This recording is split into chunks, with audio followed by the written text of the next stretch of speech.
oftentimes that we do these events, we have the most interesting individuals stop by and they see a match going on and they get captivated by it. And guess what? We have one of those special guests right here. In fact, John Carmac joining us as he just got done watching that last Quake Live match.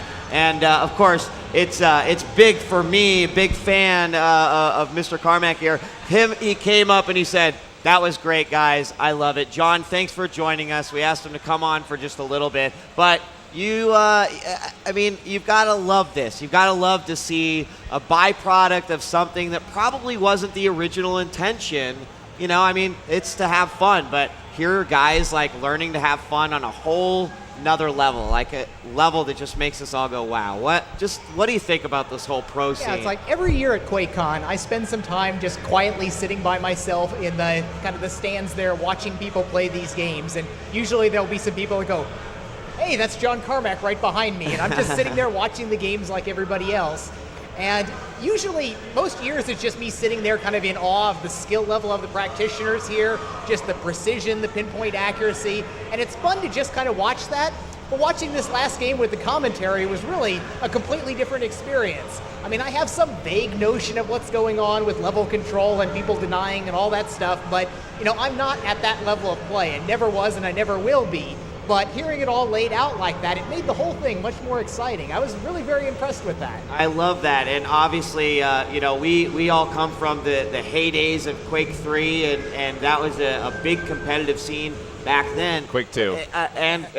Even Quake and Quake 2, but really like Quake 3 is when we started getting the technology to be able to broadcast to the world and stuff. And now we sort of have this resurgence with Quake Live. And, can you tell us a little bit about just the Quake Live direction and how great this is, not only for the pro players, but also for like a whole new audience that never really got a chance to maybe experience that before? Yeah, so Quake 3 was the first game where we were saying initially that, okay, this is a game. There's no pretension about it being a movie with a story or anything like that. It's an activity. We were always pitching it as, it's like a basketball game. You don't need a story and a beginning and an end in that. It's something that you want to be able to play for years and years as an activity of choice. So when we were coming back, as it has sort of made this transition more towards console games and things like that, to be able to come back and say, what are some things that the PC is just better at? Right. Quake Live, you can play Quake Arena on Xbox Live Arcade there, and it's still a good game on its own merits there, but this is what it was meant for. This is what it was designed for, with the experience that people have on the PC, with the precision mouse keyboard interface, always connected to the internet for playing, the presentation of additional information with the leaderboards and how we can bring things on there. So while it's not state-of-the-art, it's not our top-notch, throw every effort behind it, it's what I think we can still do that really matters on the PC and can make a difference. And I think that clearly when you see all the people playing and having fun here, the game has what it takes. It has its merits there, and we think that we can actually go quite a ways with this.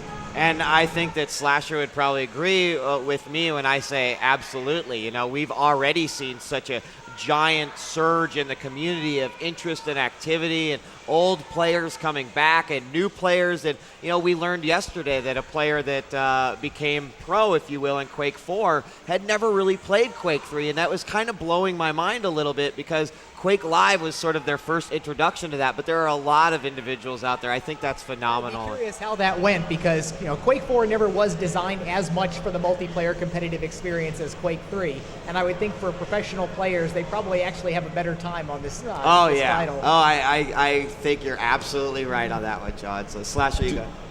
What can we expect from the Quake Live community and then the Quake community in general? Do you think if the Quake Live continues to do well and is successful that we could see a new iteration of the Quake series as a whole? Could we see a Quake 5, which is like Quake 3 Arena 2?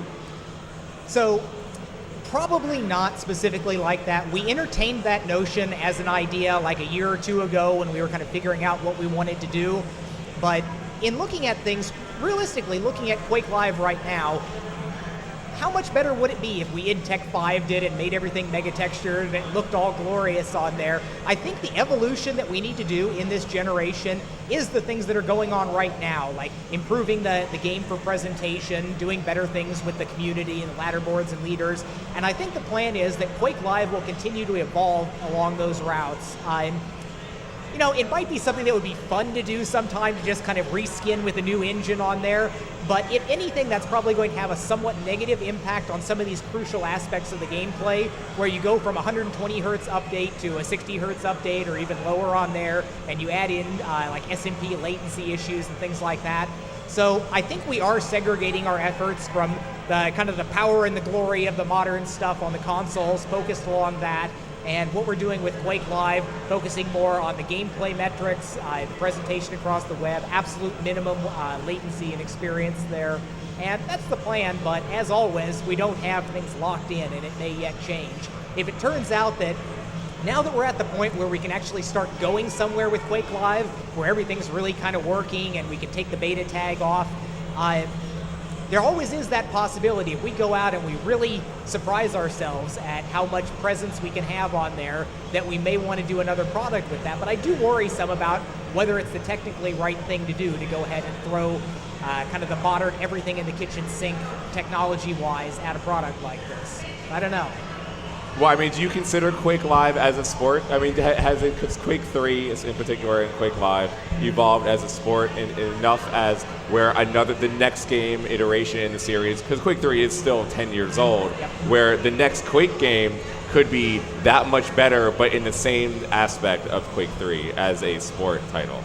So when we looked at the Quake 3 and Quake Live, we were looking at it more as a kind of an amateur activity on there. We were somewhat downplaying the professional gaming aspects, because when we started on it, we knew we loved that aspect of it, but it wasn't clear to us that the relevance of that segment of the community versus the larger casual market, how important that was. I believe we're coming around a little bit now, as we've done recently with putting more effort into this and seeing kind of the payoff that we get from, it's not just for the couple hundred pro players that are out there competing in the tournaments on there, but making something so that their playing is actually fun for other people to watch. I think there's something to be pursued there. So professional gaming wasn't our primary focus on the game. It was competitive activity, but not at the professional level. And there's a world of difference between a quick little pickup game in the office and the serious competitors on there. And when we had to choose, we balanced more towards the casual one. But now we're trying to do everything that, if we still have to make a choice where it's a hard thing, one between the other, it's probably still going to be towards the casual players. But as the resources become available, as everything gets done, we're starting to be able to actually put some force into doing the things that are necessary for the professional level.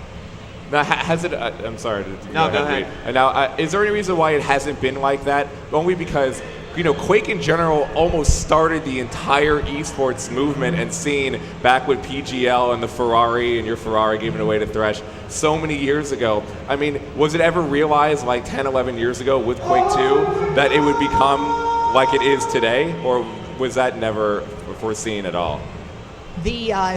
We knew from Doom that competitive gaming was sort of there, and it grew a lot through the Quake level on there, and it still wasn't, there were ups and downs with all the professional gaming leagues about, how popular they were, what things were going on there, and it's still, I think we're still sort of moving towards where it eventually may be. There's obviously been a lot of things that people have funded, gone out big, and not necessarily, done so well in the larger scheme of things. So I don't think we're there yet, but I think that we're on kind of a trajectory that may lead us there. And seeing what may be happening with Quake Live, with more of the intermediate levels of online stuff rather than all of the big money tournaments coming on, I think there's a growth path towards that. I love the idea that's going on now of separating the real pro players from the amateurs that are trying to break into the pro ranks. I think there's a lot of interesting things to be happening. I agree, and I like that separation too. I think it really gives the players an opportunity, and sort of it alleviates any sort of hesitation or sort of frustration as they get to play with guys more of their levels. I mean, even if I were to go in with these pro players, just absolutely trash despite knowledge in the game. So it's very interesting, and some good points have been made. Thank you very much, John. I want to, just as we get to wrap up here, Tomorrow is when Rage is the first. That's 1 p.m. tomorrow. You got it. A little Boy, I excited haven't even for looked that? at the schedule here, but I know Tim and Matt have been showing to press people, and it's a live show tomorrow. God, I hope it doesn't crash. All right, all right. Well, John, thank you so right, much. thank you. Love that you stopped by to watch thank the you, match. John. Yeah. Guys, when we come back, Quake action will continue here at QuakeCon 2009.